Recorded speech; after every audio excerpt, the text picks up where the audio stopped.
Yan, magandang umaga po muli mga kababayan. Kasama ko na po yung magkakapatid at si nanay dahil kami ay aalis na. So ready na ba kayo mga anak ko?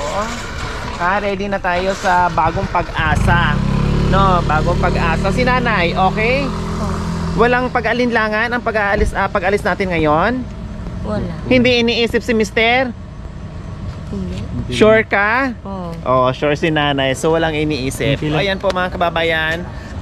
Sobrang happy na hindi ko maintindihan mga kababayan kung gaano kasaya yung aking puso, no? Dahil itong araw mga kababayan, ito na yung bago, no? Pagbabago para sa buhay ng magkakapatid at kay Nanay Josie. Siyempre, taos puso din po ako bago kami makarating ng Tugigaraw. Taos puso ako nagpapasalamat sa kanilang magiging foster parents, no, na si Doc M. Maraming salamat po muli, no, na walang sawang pasasalamat sa inyong kabutihan, sa inyong ginintuang puso na talaga nandiyan kayo sa mga kababayan natin.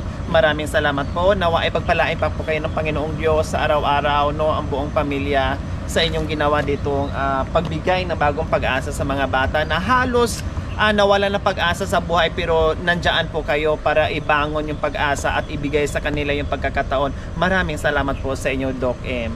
So, syempre sinundo kami, no? Pinasundo kami kasama namin yung kapatid ni Doc M, Sir GM. Ayan, ang layo-layo pa ng pinanggalinan nila. Nakakahiya dahil syempre pagod, puyat, and then 8 hours po, Sir GM.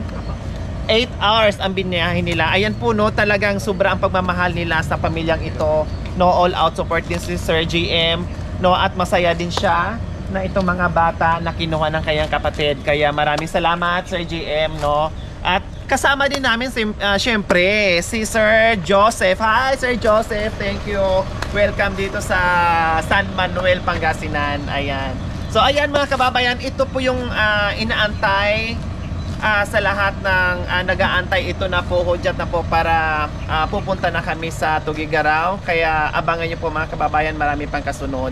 So samahan nyo po kami papuntang Tugigaraw. So syempre bago tayo aalis, pray muna tayo, no? Lord, sa araw po na ito, ilayo niyo po kami sa kapahamakan, Lord, and i-bless niyo po rin yung tumutulong po sa amin, yung mga kumukups po sa amin, Lord. And kayo po yung gumabay po sa amin sa daanan, Lord. Ilayo niyo po kami sa mga disgrasya, Lord. Jesus name. Amen. Okay, let's go.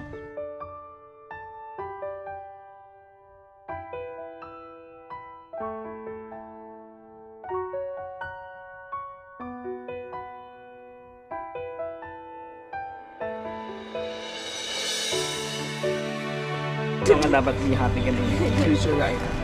Iiwanan ang lahat ng problema dito, no, at palitan ng masasayang alaala, no. Pagdating ng Tugigaraw, kailangan walang sama ng loob, no, yung mga hinanakit, yung mga nandiyan na nakaukit sa puso nyo, palitan nyo lahat ng puro masasaya, no, para patungo doon sa bagong pag-asa, no, para masungkit ang lururok ng tagumpay na ibibigay sa inyo ni Doktora, no.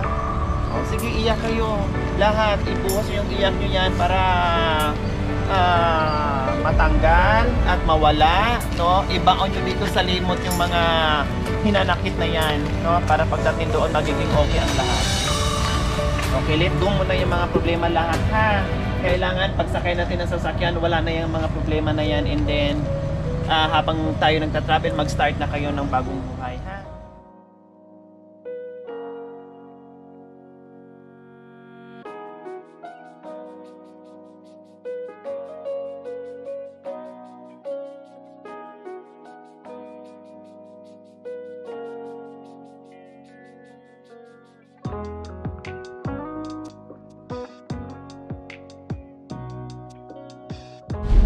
So ayan mga kababayan, no, umulan pa rin.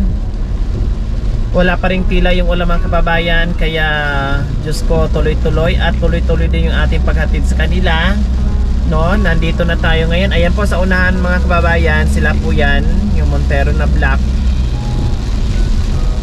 So medyo okay na yung aking pakiramdam, no, kahit papaano. Dahil excited na ako sa magiging buhay nila, kung ano po yung pagbabago. Kaya sana magiging maayos yung kanilang buhay-buhay doon at huwag matigas ang ulo, no, para masungkit nila yung kanilang minimiting pangarap sa buhay. So ayan po mga kababayan, dito wala na namang ulan, see? Doon umulan, o dito walang ulan, walang ambon. Kita niyo mga kababayan, so ganun po ang panahon dito. Wow, ang ganda.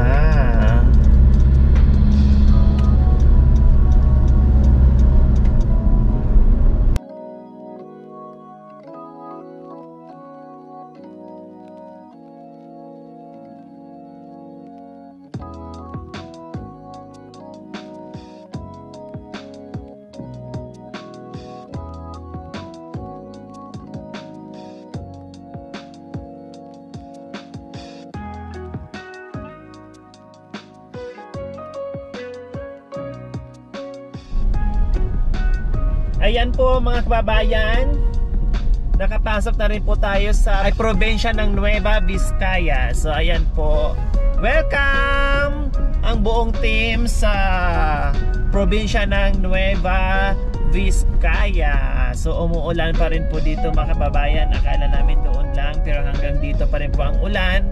No, Diyos ko po, parang hinimay-himay ko mga kababayan yung aking isipan, no, sa mangyayari sa mga bata, na talagang feeling ko magiging maganda talaga yung kanilang buhay doon, no, dahil grabe yung mga struggles na nadaanan nila doon, iniwan nila doon, and then itong daanan, Diyos ko po, zigzag, no, puro zigzag talaga dito.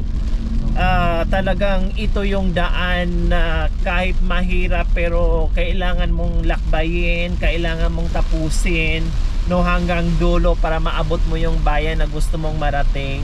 Kaya parang ito din po, no, halintulad po doon sa kanilang paglalakbay, no, pagkikipag laban doon sa kanilang gustong mangyari sa buhay nila, no, yung kanilang mga pangarap sa buhay. So talagang napakaganda. Kaya excited na po talaga ako kung ano po ba ang mangyayari sa buhay ng mga magkakapatid at kasama si nanay. Baka balang araw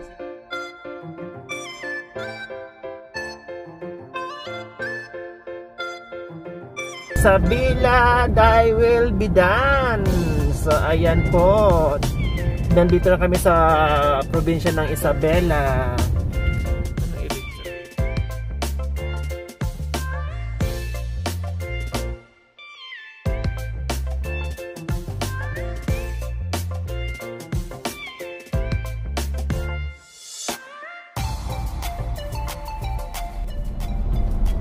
So ayan mga kababayan, medyo malapit na tayo. Time check 6:29 ng gabi. So hindi pa tayo dumating mismong pupuntahan natin, no. Pero siguro mga 1 hour na lang ba to?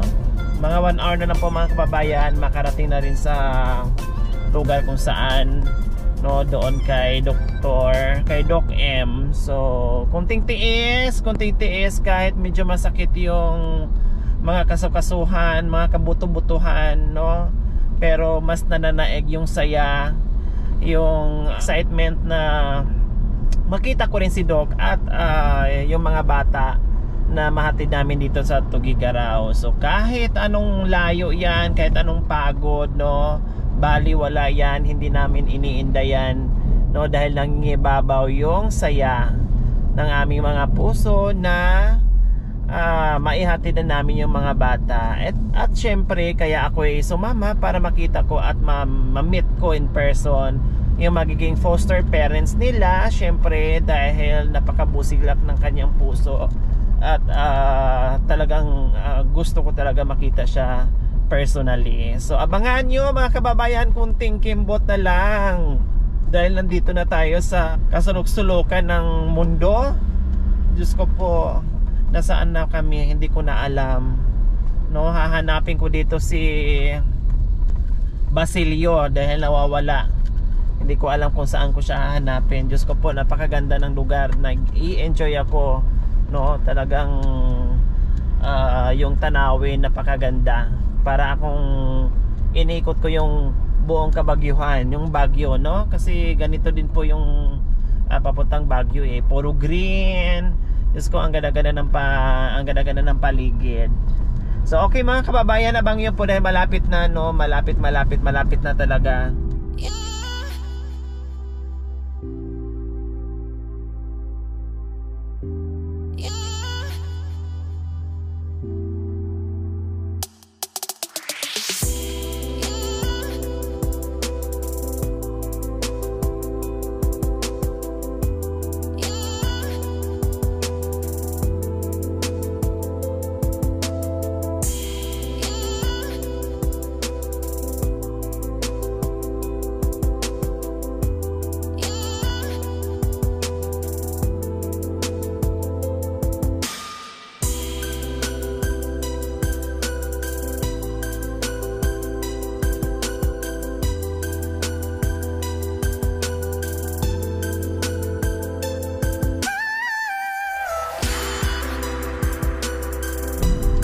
So nandito na tayo ngayon sa Tuguegarao City.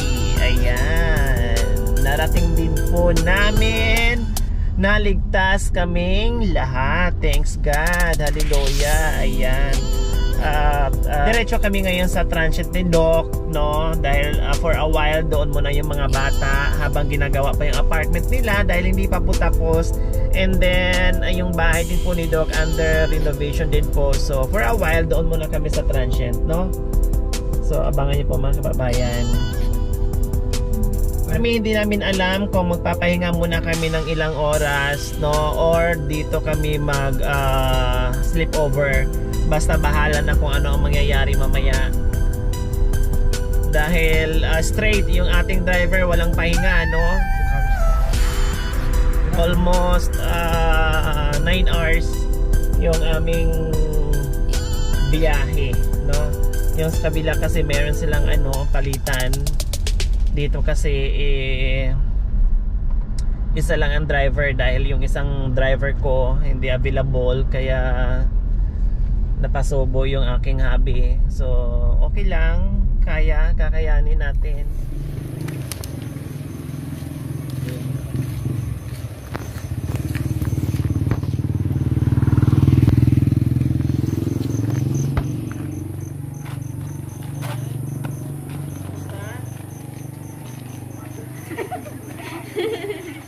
Masakit ang puwet ni Nana. Ay, nakarating din kami dito.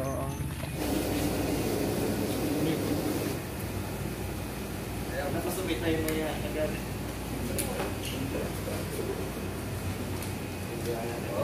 Dito na lang, sir. Ay, ma'am, dito na lang. So, nandito na tayo mga kababayan sa transit ni Doc N. Ay, takin mo ka. Hi. Ay. Pwede din po. Hello! Sabi ko, ayusin yung mga mukha nyo kasi dahil natin si Doc M para upirahan natin yung mga mukha niya. Hello, Doc. Ay, okay. Sobrang nakakapagod. Huwag ihagip si Doc, ha? Kasi kung bilin na ni Doc, bawal na hagip. I-blurt niya na lang. Ay, pwede na. Ayan, pasensya na kayo. So, ayan So, nandito na si Doc na nandito na. Kaya lang sabi ko nga, mag-supply muna sila, mag-pulbo, hindi na naabutan ng dito. Kaya huwag na, na lang. So, ito po si Shidel, Doc, and tapos si Namar, si Venus, at saka si Nanay Josie. O, si hi naman na. Ayan. So, ito naman si Doc and yung magiging foster parents niyo, ha? Oh my God, dami ko ng anak. 5 na. Nawalan ako ng isa, 3 ang nakapalit. Kamusta biyahe niya? Pasensya na kayo layo. Anong oras kayo? Actually, nagising kami ng 2 kasi inabangan ko talaga sila at ayaw ko mag-antay. Excited masyado? Oo. Ayaw ko mag-antay kasi iniisip ko, ang layo nila do. Kaya sabi ko, mag-prepare na kayo ha. Kailangan pag-text sa GM, labas na kaagad para hindi na sila mag-antay. Kaya lang, dumating po ata sila is 5:30. Tama? 5:30. Mga ganun po. And then, ayun, sinundo pa namin sila sa bayan nila. Kasi marami-rami din yung And actually, nakwento ko kay Ma'am Lori, July 11, kasi muntik na akong mamatay. So this is my second life. And sabi ko kay Lord noon, Lord, ano yung gusto mong gawin ko pa sa buhay? Tapos bigla, siyempre hindi ko din alam, hindi pa niya nasasagot. Pero habang ngayon, gusto kong, nasabi ko sa family ko na, ngayon na may second life ako, gusto kong bumago ng buhay din. Magbigay din ng second chance, ng second life sa kapwa ko.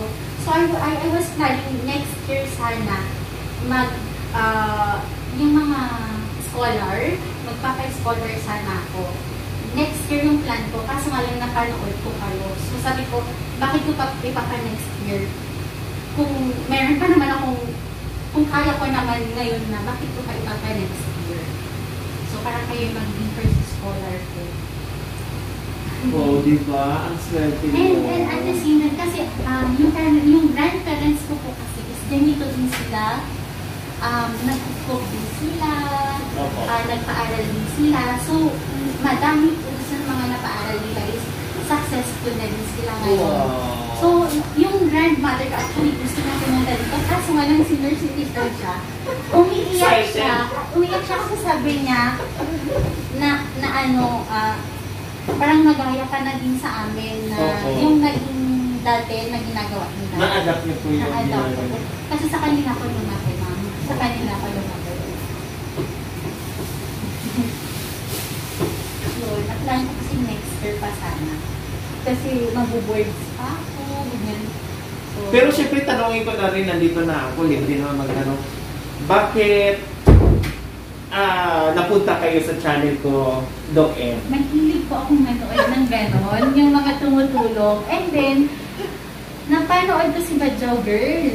Opo, matagal na po yun. Last year. Opo, matagal na po. Sobrang na-amix ako kung paano mo siya tinulungan. Then magmula noon, sinubaybayan kita. Tapos, nag-easy lang ako kasi nga kailangan ko mag-aral, ganyan, may duty din ako. At the same time, nanay, negosyo. Tapos hanggang hindi ko alam kung bakit napanood na, parang sabi ko, ay, hanapin ko kasi Ma'am Lori. Ano na kayo nangyari dun sa channel ni Ma'am Lori? And then sila yung bumungal. Talagang swerte sila talaga. Oo po. Actually, may iba pa ako mga pinapanood talaga. Pero dito talaga ako na 3 nights na hindi ako nakatulog dahil sa kanila. Iniisip ko sila, ano pa yung nangyari sa kanila. And nag-pray ako na, nag-message ako sa'yo. Sabi ko, shucks, sana Lord, sana mabasa nila kaagad. Sana mabasa agad ni Ma'am Lori. At nanginginig pa si Doktora, no? Nung kausap ko siya. Nanginginig talaga ako. Hindi ko ina-expect talaga na mababasa nila. Siyempre, dami nilang subscribers, di ba? So, alam ko madami din gustong tumulong sa inyo. Kaya nagsasalita talaga ako, nanginginig yung labi ko. Yung kamay ko, mas nanginig pa yung yata ako pang panahon kasi sa board exam ko lang nursing. Tsaka sa mga interview ko sa night school. So, ayan, no? O, alam nyo na, mga kababayan, meron tayong doktora na tagapagsubaybay sa atin. So, thank you. Silent viewer. Opo, silent viewer si doktora. O, ngayon naman, anak, siyempre bago ako babalik ng Pangasinan, gusto ko naman din na marinig yung side nyo doon sa naririnig nyo sa sinasabi ni Doc M. Ano naman ang mensahe nyo kay Doc M? O, ikaw mauna, Binos. Maraming salamat po kasi kayo po yung nagbigay sa amin ng pag-asa. Kasi lahat ng tao may taos puso, pero kayo po yung may taos puso kasi lahat po kami inarugan nyo ng taos puso nyo. At hindi lang po yun, yung goal nyo rin po is parang isa rin po yung sa goal namin na makapagtapos kami. Sa Limar? Ako po, una pa lang po napapasalamat na po ako. Dahil ko lang po mananood sa ganyan po. Sorry ko ma. Okay lang yan. Kung umuwi ka na, pinayak na rin ako. Umuwi ka na Pangasinan, pinayak mo ako. Tears of joy naman yan, no? Hindi na siya tears ng hinagpis. Tears of joy. Tagal po na nawalay po ako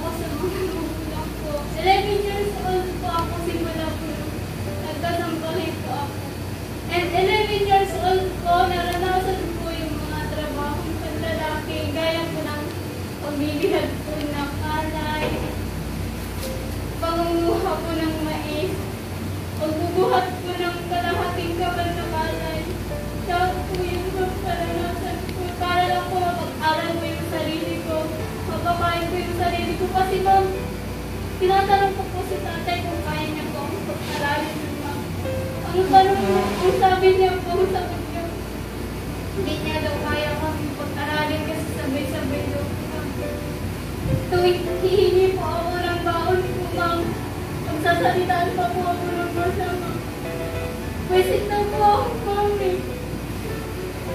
Sarili kong kamamang pinagsasalita na mo na gano'n. And ngayon po na sama-sama ulit kami na magkakapatid. Ngayong taon lang po na ito kasi umuwi po ako galing sa trabaho kasi hindi ko po kaya mapagsabay yung trabaho ko tsaka yung pag-aaral ko po kasi nag-rush lang po ako ng pag-aaral ng na dati po ayaw ko po talagang mag-aaral ng kasi gusto ko po yung magtrabaho para po makatulong sa kanila. And ayun po, umuwi po ako sa bahay na akala ko po magbabago yung tatay ko. And yun po, mas lumala pa po yung sitwasyon ma'am. Ayun, gusto niya po na palayasin kami dun sa mumunting puso namin. And hindi naman po namin magawang saktan siya ma'am. Kasi ama ko po rin po yun ma'am. And yung nalaman ko rin po na muntik na kung mapatay ko mga dalawang kapatid ko ma'am. Ayun, hindi na po sila nagdalawang isip na ipakulong yung tatay namin ma'am. Tapos tinawagan po ako sa trabaho ko na tinanong po ako kung gusto ko rin po ba siyang ipakulong ma'am. Pero hindi na rin po ako nagdalawang isip, pinigilan ko rin po. Hindi ako nagdalawang isip na pigilan ko yung mga kapatid ko kasi hindi po ako mabubuhay dito sa mundong ibabaw kung hindi po dahil sa tatay ko. Kahit na ganun po yung tatay ko, kahit gaano po siya kasama, kahit criminal man yan or rapist man yan, ama ko pa rin po siya. Kasi kahit na hindi man po ako lumaki sa kanya ng ilang taon, hindi man siya yung nag-aruga sa akin ng ilang taon, at least po, siya po yung bumuhay sa akin, siya po yung nagpakita sa akin kung gaano magandang mundo. Kaya po, kasi may taong busilak ang puso na kumusog sa akin at sa amin po. And siya po yung matagal ko pong pinagdasal, siya po yung ibinigay ng Diyos sa akin na anghel po, na hanggang tumulong po sa amin na mabago po yung buhay namin. Ito po yung pinapangarap ko kami. Ito po talaga yung pinapangarap ko na hindi man kami gaanong masaya noon ma'am. Pero ngayon po, malalakhak po namin yung saya ng dahil po kayo namin. Ayan. Si Den, ano naman yung design mo kay Doc N? Magpapasalamat po ako ma'am kasi taos puso na tumulong sa amin kahit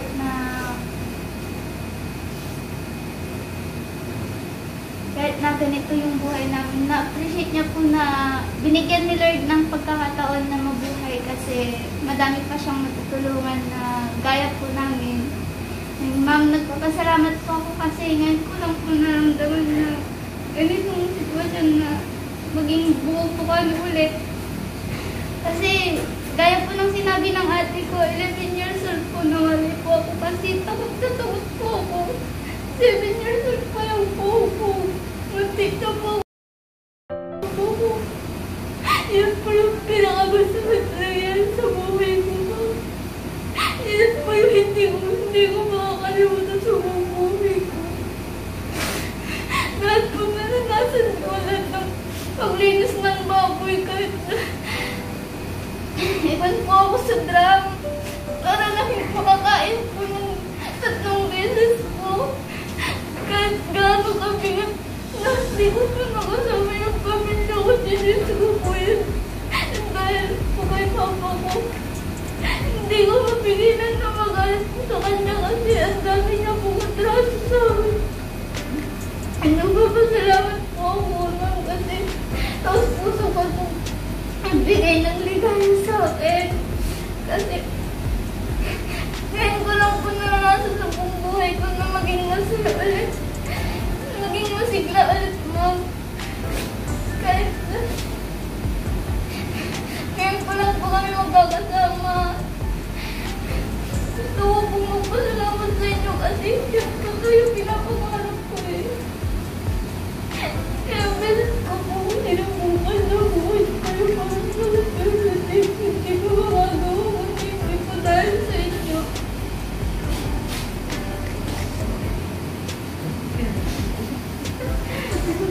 Yan ang iyakan na tayo. Hindi ko siya. Ano mo yung parang sa pelikula ko lang siya nakapanood. May mga ilan pa kayang Shadel, ilan pa kayang Sinamar ang nandiyan, no? Nakaka-experience ng ganyan. Actually po, lahat po ng karanasan nila. Mas sa'yo. Ano naman po sa'yo? Yung pinapunta ko na yung tatay ko na 2 years old ko. Parang pinagpalit ko ako sa kain. Saan? Mga bigas Dito. ko. Kasi, ang sabi niya po sa akin na kusa daw po akong pumunta sa kanya. Pero, nung nag-aaral po ako ng grade 1 po is, parang yung gusto kong kumuha sa akin, hinabol po ako hanggang sa manaan ko yung paa ko. Hanggang parang bit po nila ako na Pinilit ka nila. yung alam niyo po yung binitbit po ako na parang pusa na hawak ko yung dalawang kamay at dalawang paa. Marating may dating lang po nila ako sa bahay nila. Kasi ayaw ko rin po sumama sa kahit kanino noon. Kasi kahit ganun po yung pamumuhay namin, ayaw ko pong mawalay sa pamilya. Kasi yung puso ko po, gusto ko po silang makasama. Pero naipag-isip ko rin po na walang mangyayari sa amin po. Makasama ko nga sila pero lagi naman po kami gutom. At ako rin po yung mahirapan. Kaya marami na po pong yun. Pumunta na po ako sa ibang bahay hanggang sa marami na po yung napuntahan po na lugar. Maraming pumupok po sa akin. Hanggang sa may pamilya po na hanggang sa may pamilya po na doon po ako nag-stay ng maraming taon po. Dahil sa kanila, hanggang ngayon po, nandito pa rin yung pasasalamat po. At sa inyo rin po, hindi matatawaran ng pasasalamat yung mga tulong ng mga taong kagaya mo. Na may taos pusong hanggang tumulong sa aming mga mahihirap po.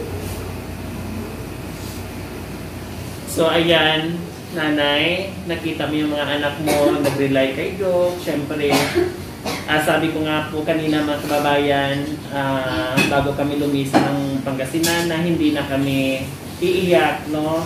At ibaon na namin sa limot yung anumang mga pinagdadaanan nila. Pero nakausap nila yung kanilang foster parent dito, no, na talagang hindi rin nila, para sila nagsusumamo na nagsumbong sa ate nila, o sa mami nila, sa nanay nila, na parang magpakampi ba, kumbaga, na hindi din nila napigilang umiyak, no? Pati sa doktora, magulhon na rin. So nanay, anong mensahe mo sa mga anak mo, no? At mensahe kay Doc M, na nakita mo ngayon na nagiging masaya kahit paano masaya ang mga anak mo sa pagdating dito na nakita nila yung liwanag ng buhay nila. Mensahe niyo po, nanay, sa mga anak niyo po muna. Sana yung mga anak ko huwag sana masungit para makinig sila sa mga payo ni Doktora. Tama. At saka huwag nila akong paiyakin sana kasi may sakit ako. Ayan. Siyempre hindi ka na paiyakin. Bagkos, magiging masaya ka. dahil masaya na rin ang mga anak ko. Mensahe niyo po kay Doc M. Sana matulungan ako, doktora, kasi naghahanap buhay ko na. Nakikita mo, pero ayaw nang maghanap buhay ng asawa ko minsan. Umiinom ng alak, inaaway ako. Tumatakbo na lang ako sa mga damuan, nagtatago. Kung hindi, pupunta ako sa palengke, magsumbong ng pulis. Isang pa nga pinakulong ko eh. Pero pinalabas sa pulis. Kasi muntik ako patayin ng itak. Hindi kasi siya kapos. Hindi lang ang ginagawa ng puro. Tingin ko na sa dahil sa hirap ng buhay. No? So complicated talaga, Doc, yung buhay din nila. Kaya yun nga, sabi niyo po, dala doon sa buhay nila na hinaharap. And then, sa sitwasyon ni nanay, sa mga anak nila, yung pangaraw-araw nila, Doc, yung ganun. So, naghalo-halo na, nandoon na po lahat. So, ayan, syempre, huling iyak na po yan dahil nagsumbong lang sila sa ate nila, sa magiging foster parents nila, no? Ayan, so okay na yan, at least nailabas nyo na, no? At narinig yung, at least kahit paano narinig personally ni Doktora yung inyong hinanain, no? Na siya mismo ang nakita, no? Na siya mismo ang nakita sa inyo. So, ayan po, Dok. Ako din, syempre, taos po sa ako nagpapasalamat ni Dok M, no? Dahil sa kagustuhan po ng aking misyon ay makatulong sa mga kababayan natin. At yung aking pagdadasal tuwing gabi bago ako matulog, lahat ng aking mga sponsors, viewers, lahat sa followers, subscribers, dinadasal ko po yan, no? At sa kagustuhan ko din po na mabago ang buhay ng itong mga kapatid. At yung aking dasal na yon, yung aking taimtim na dasal na yon ay may sumagot, no? Kaya walang iba ang sumagot doon kundi si Doc M. Kaya maraming salamat po, Panginoon. Dahil sa aking paglalakbay, ito aking misyon ay hindi niyo po ako pinabayaan. Talagang may mga tao pang mabubuti, no? Na tulad ni Doc M. Kaya lubos ako nagpapasalamat. Doc M, thank you very much. Sabihin ko ang puso nyo. Ako'y napahanga sa inyo ng sobra dahil napakabuti yung tao at napakamalumanay kausap ni Doc. Napakahambol na tao, no?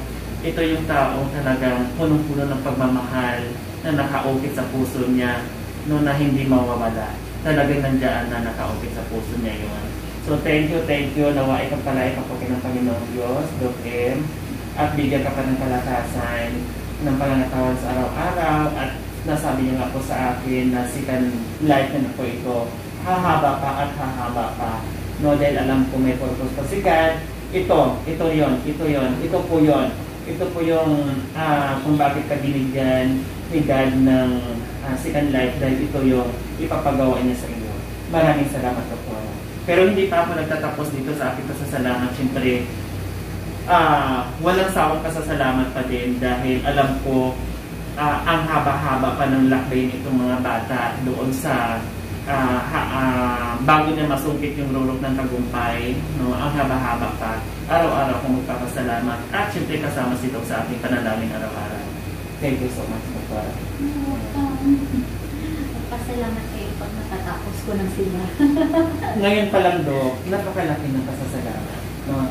Kasi may mga kadahilanan din minsan, no? Gusto natin, in the reality minsan kasi kahit anong push natin sa isang bagay, kung talagang ayaw naman, no? Kung ayaw naman, wala tayong magagawa. Pero hanggat maaari, nandito tayo, gagabay, tutulong, gagawin natin, no? Gagawin natin. Ganun lang po yun, no? Ang importante, kaya sabi ko sa inyo, makisama kayo ng, makisama kayo. Sa narinig nyo kanina, na extended family kayo, extended friend na kayo, hindi kayo naiiba sa kanila. Kaya ganun din, yung pakitungo nyo dito kay Doc, ganun din. Huwag nyo siyang ibahin. Kumbaga, suklian nyo ang kabutihan ni Doc kung ano yung pinapakita nila sa inyo. O, ganun lang. siyempre minahal ni Doc. Kasi kung hindi kayo mahal, hindi kayo makakarating dito sa Tuguegarao City. So, ang kailangan lang din ni Doc is mahalin. So, ayan lang, mga kababayan, kunting iyakan. Sabi nga ni Doktora, parang sa pelikula ko lang ito napapanood. Tapos ngayon napanood. Hindi na rin natigilan ni Doktora umiyak. Ay, Diyos.